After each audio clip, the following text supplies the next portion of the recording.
Hello students, I am Madhuri Pashine from Department of Chemistry and इससे पहले video में हमने डिस्कस किया था मोनोसैकेराइड के बारे में और हम डिस्कस कर रहे थे कि मोनोसैकेराइड की केमिकल प्रॉपर्टीज़ के बारे में, जिसमें हमने डिस्कस किया था रिएक्शन ऑफ कार्बोनिल ग्रुप्स।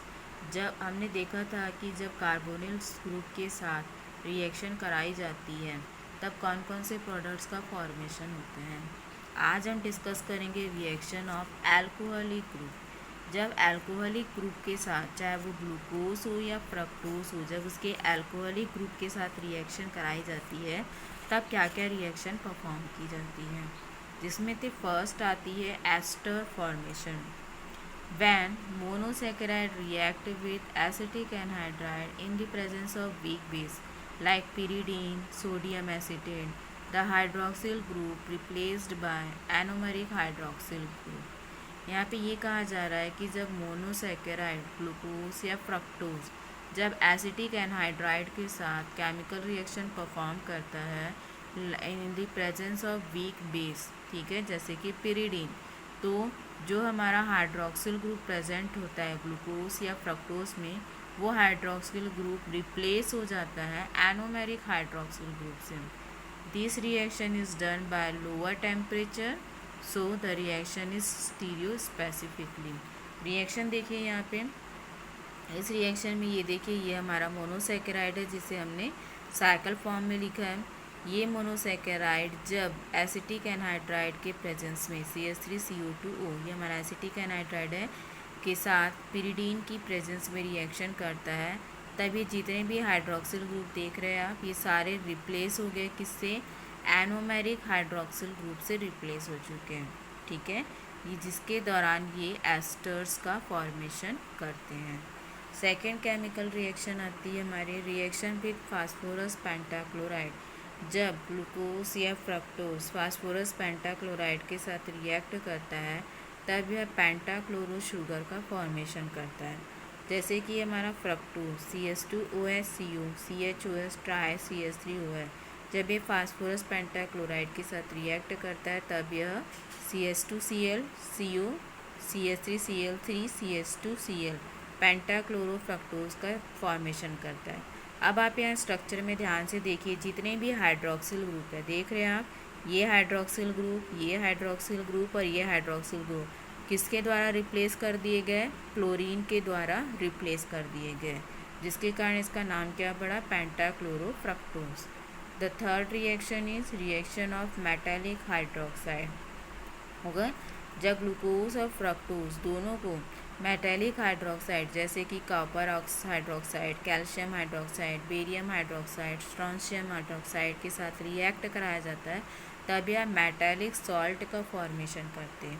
जैसे कि यहाँ एक एग्जांपल दिया है मैंने, ग्लूकोज और फ्रक्टोज जब कैल्शियम हाइड्रोक्साइड के साथ रिएक्ट करते हैं तब यह कैल्शियम ग्लूकोसेट या कैल्शियम फ्रक्टोसेट का फॉर्मेशन करते हैं। जैसे कि ये ग्लूकोज और फ्रक्टोज बोथ को शो करता है, तो C6H11O5OH ग्लूकोज और फ्रक्टोज दोनों हो सकता है। जब यह कैल्शियम हाइड्रोक्साइड के साथ रिएक्ट करता है तब यहाँ से वाटर का एक मॉलिक्यूल रिलीज होता है और कैल्शियम ग्लूकोसेट बनाता है, कैल्शियम ग्लूकोसेट या कैल्शियम फ्रक्टोसेट का फॉर्मेशन करता है। नेक्स्ट हमारी प्रॉपर्टी आती है फॉर्मेशन ऑफ ग्लाइकोसाइड्स, ठीक है, या फिर हम ग्लूकोसाइड भी बोल सकते हैं। When pentose and hexose react with methyl alcohol in the presence of dry HCl gas to form monomethyl ether। जब पेंटोस या हेक्सोस मैथिल अल्कोहल के साथ HCl गैस के प्रेजेंस में रिएक्ट करता है तब वह मैथिल ईथर बनाता है।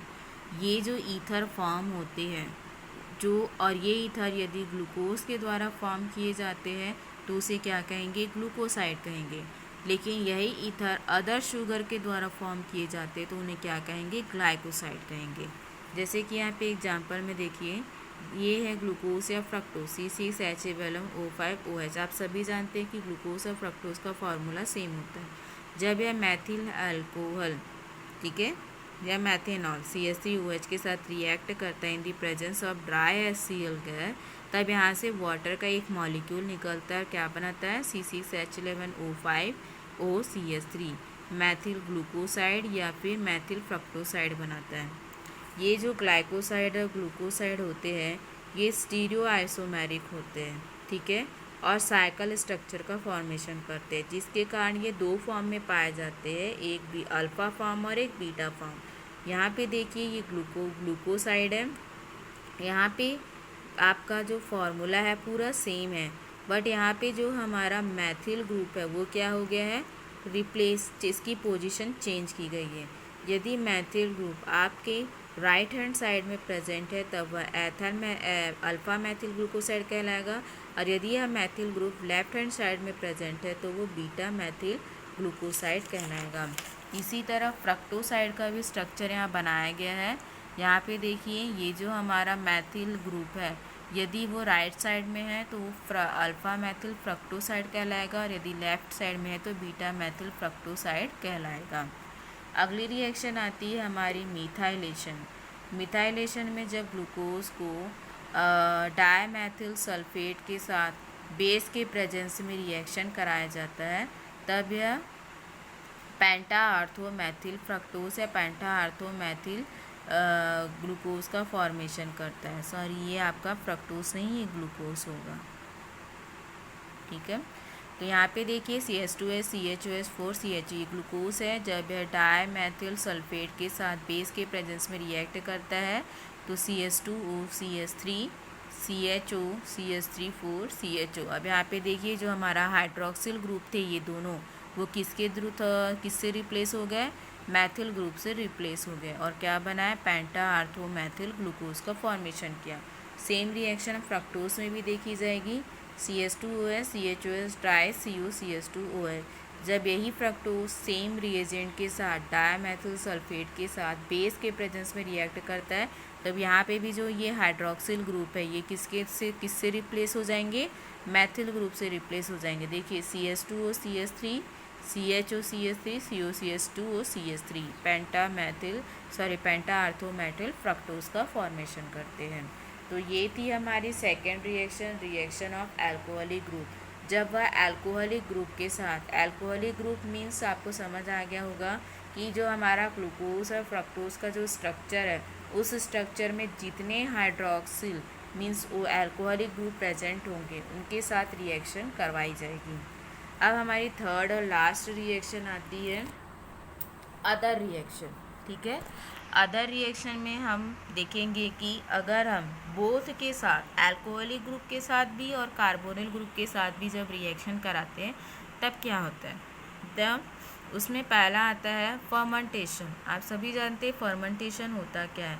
फर्मेंटेशन एक ऐसी प्रोसेस होती है जिसके थ्रू हम माइक्रो ऑर्गेनिजम्स के प्रेजेंस में रिएक्शन कराते हैं जो कि एक स्पेशल टाइम का एंजाइम सीक्रेट करते हैं, और यही एंजाइम जो होता है वो कॉम्प्लेक्स फॉर्म को सिंपलर फॉर्म में कन्वर्ट करने में हेल्प करता है। तो यहाँ पे हमारा ये शुगर है C6H12OC। जब इसका फर्मेंटेशन ईस्ट की प्रेजेंस में कराया जाता है तब यह अल्कोहल मीन्स एथेनॉल का फॉर्मेशन करता है और CO2 गैस रिलीज होती है, ठीक है। दूसरी रिएक्शन है reaction with acid. When the pentose aldose and ketones both treated with 12% hard HCl to form furfural. This reaction is used to determine the amount of pentose. जब हम pentose को hot HCl के साथ react कराते हैं तब फर्फ्यूरल का formation होता है। ये जो फर्फ्यूरल बनता है इस रिएक्शन के दौरान हमें यह पता चलता है कि जो पेंटोस है उसका एग्जैक्ट अमाउंट कितना है। अब यहाँ पे देखिए मैंने एक एग्जांपल लिया है एल्डोपेंटोस मीन्स ये एल्डोस है। जब इस एल्डोपेंटोस को, जिसे मैंने साइक्लिक फॉर्म में लिखा है, ठीक है, पेंटोस का मतलब समझ आ गया होगा कि इसमें 5 कार्बन प्रेजेंट होंगे। जब ये 12% HCl के प्रेजेंस में रिएक्ट करते हैं तब यहाँ से 3 मॉलिक्यूल वाटर के रिलीज होते हैं, एक यहाँ से और एक यहाँ से 3 मॉलिक्यूल वाटर के रिलीज होते हैं और क्या बनाता है, फर्फ्यूरल बनाता है। CH double bond CH O C CHO double bond CH, ठीक है। देन हेक्सोस, अभी तो हमने पेंटोस की बात की।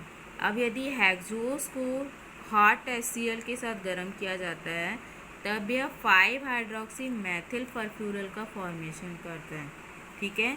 और ये जो फर्फ्यूरल बनता है वो हॉट एसिड के प्रेजेंस में रिड्यूस हो जाता है लेवुलिनिक एसिड और फॉर्मिक एसिड में। कैसे देखते हैं। ये ग्लूकोज है जिसमें 6 कार्बन मॉलिक्यूल प्रेजेंट है, जिसे मैंने स्ट्रक्चर फॉर्म में लिखा है। जब यह हॉट HCl के प्रेजेंस में रिएक्ट करता है तब वाटर के 2 मॉलिक्यूल रिलीज होते हैं। 2 मॉलिक्यूल कहाँ से रिलीज होंगे, एक मॉलिक्यूल आपका यहाँ से रिलीज होगा, ठीक है, और एक मॉलिक्यूल जो है वो आपका यहाँ से रिलीज होगा। दिख गया आपको, ठीक है। तो 2 मॉलिक्यूल जब रिलीज होते हैं तो क्या बनता है, CH double bond C CH2OH O CCHO double bond Cl 5 hydroxyl methyl furfural. जब इसे हॉट एसिड में दोबारा ट्रीट करा जाता है तब यह लेवोनिलिक एसिड और फॉर्मिक एसिड का फॉर्मेशन करता है। देन नेक्स्ट आता है आपका reaction with lead tetraacetate and periodic acid. This reaction is done by many steps. In every step, monosaccharide and 1 molecule of formic acid are formed. ये जो reaction होती है इसमें बहुत सारी स्टेप्स होती है, जिसके दौरान हर एक स्टेप में मोनोसेकेराइड और फॉर्मिक एसिड का एक मॉलिक्यूल बनता है। कैसे देखिए, ये है आपकी स्टेप्स।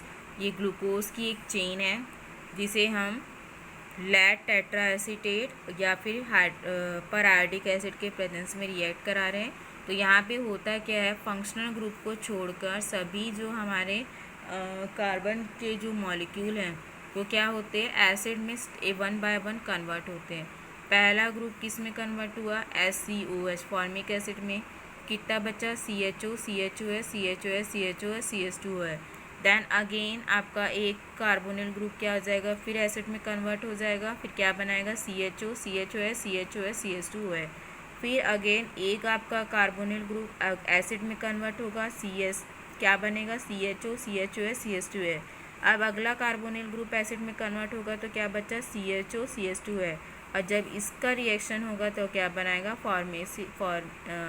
फॉर्मिक एसिड और SCHO का फॉर्मेशन करेगा, फॉर्मेल्डिहाइड का, ठीक है।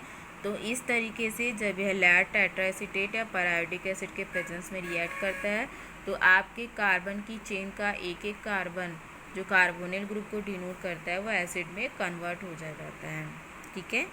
देन हमारी जो लास्ट रिएक्शन आती है वो आती है रिएक्शन विद बेस, जिसे कि हम लॉबरी डी ब्रूइन वॉन इंकेंस्टीन रीअरेंजमेंट भी कहते हैं, ठीक है, ये साइंटिस्ट का नाम है।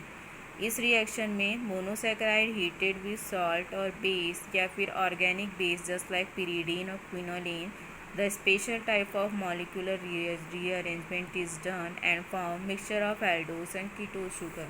जब मोनोसेकेराइड सॉल्ट के साथ या ऑर्गेनिक सॉल्ट के साथ रिएक्ट करता है तो उस रिएक्शन के दौरान एक स्पेशल टाइप का मॉलिक्यूलर रीअरेंजमेंट होता है, जिसके कारण एल्डोस और कीटोज शुगर का मिक्सचर फॉर्म होता है। कैसे होता है, देखिए यहाँ पे ये आपका ग्लूकोज है, डी ग्लूकोज है। जब इसे बेस के साथ ट्रीट कराया जाता है तब यह डी मैनोस और डी फ्रक्टोज दोनों तरह के मिक्सचर्स का फॉर्मेशन करता है। तो ये था हमारा केमिकल प्रॉपर्टीज़ ऑफ मोनोसेकेराइड, जो कि आज यहाँ पे आपका कंप्लीट होता है। आई होप आपको ये चीज़ें समझ आई होगी। इस प्रॉपर्टी के अंदर मैं आपको एक बार फिर रिपीट कर रही हूँ कि सबसे पहले हमने क्या स्टडी की कि जब वो कार्बोनिल ग्रुप के साथ रिएक्ट करता है तब क्या होता है। देन सेकेंड, जब वह अल्कोहलिक ग्रुप के साथ रिएक्ट करता है तब क्या रिएक्शन परफॉर्म होती है। And the third and last, जब वो बोथ कार्बोनिल ग्रुप और अल्कोहलिक दोनों के साथ एक साथ रिएक्ट करता है तब क्या होता है। Thank you.